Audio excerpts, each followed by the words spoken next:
এরকম ডেটা ট্যাবের scenario analysis টুলসের মাধ্যমে আপনাদের ব্যবসার ভেরিয়েবল যে জিনিসগুলো আছে সেগুলো দিয়ে ডেটা অ্যানালাইসিস করতে পারেন। দেখুন এরকম একটা মেথডে ডেটা অ্যানালাইসিস করে আজকে আপনাদের দেখাবো।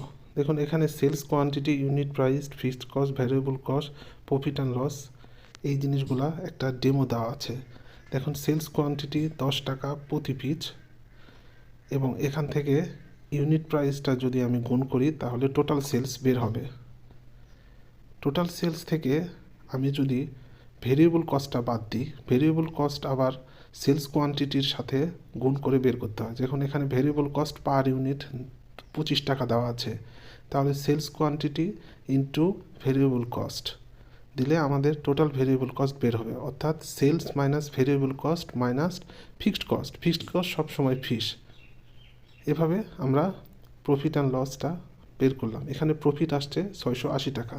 ভেরিয়েবল কস্ট বিভিন্ন সময়ে বিভিন্নভাবে হয়, সেইটা আমরা এখানে সিনারিও অ্যানালাইসিসের মাধ্যমে এটা তুলে ধরব। কারণ বাজারে সব সময় দাম ওঠানামা করে, বিশেষ করে শ্রমিকের মজুরি, গ্যাস, পানি এগুলোর সাথে পণ্য সমন্বয় করতে হয়, দাম সমন্বয় করতে হয়। সো এইটা কীভাবে হয় সেটা দেখব। দেখুন ডেটা অ্যানালাইসিস থেকে আমরা হোয়াট ইফ অ্যানালাইসিসে গিয়ে সিনারিও ম্যানেজারে ক্লিক করলাম। তারপরে দেখুন এখানে একটা সিনারি অ্যাড করার জন্য বলছে, আমরা এখানে অ্যাড দিলাম। দেওয়ার পরে এখানে সিনারিও নেম চাচ্ছে, একটা নাম দিলাম। যদি আমাদের ভেরিয়েবল কস্ট হাই হয় তাহলে কেমন দাম আসবে আমাদের প্রোডাক্টের, বা লাভ কেমন হবে, এটা আমরা বের করব। ভেরিয়েবল কস্টের দাম চেঞ্জের সাথে লাভ কেমন হবে সেইটা আমরা বের করলাম। বের করার জন্য এটা করব। দেখেন এখানে সেলস কোয়ান্টিটি ঠিক রাখবো, ইউনিট প্রাইসও ঠিক রাখবো, ফিক্সড কস্ট যেটা আছে সেটাও ঠিক থাকবো। শুধুমাত্র ভ্যারিয়েবল কস্টের এখানে আমরা বেশি দাম হলে, অর্থাৎ 25 টাকার অধিক দাম হলে কেমন হবে, ধরুন আমি এখানে 30 টাকা দিলাম, দিয়ে ওকে করলাম। এটা একটা সিনারি অ্যাড হয়ে গেল।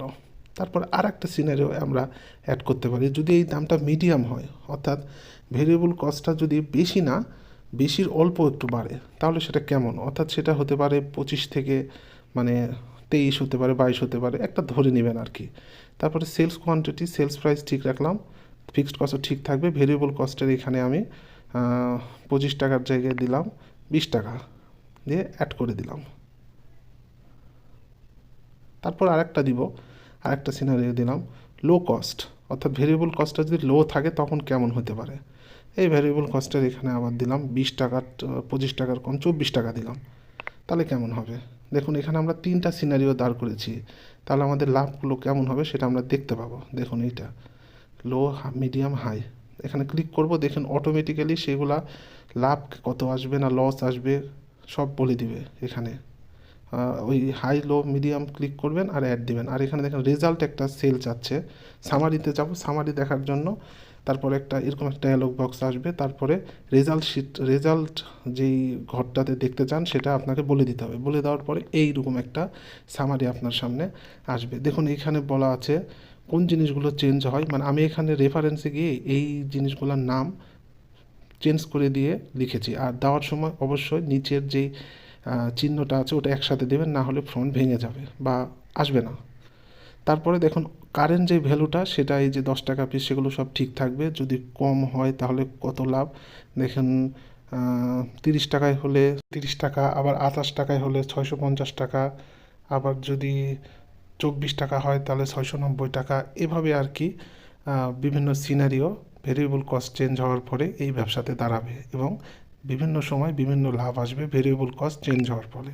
এভাবে আমরা সামারি করতে পারি এবং ভেরিয়েবল জিনিসগুলোর উপর বিভিন্ন সিনারির উপর সিদ্ধান্ত গ্রহণ করতে পারি।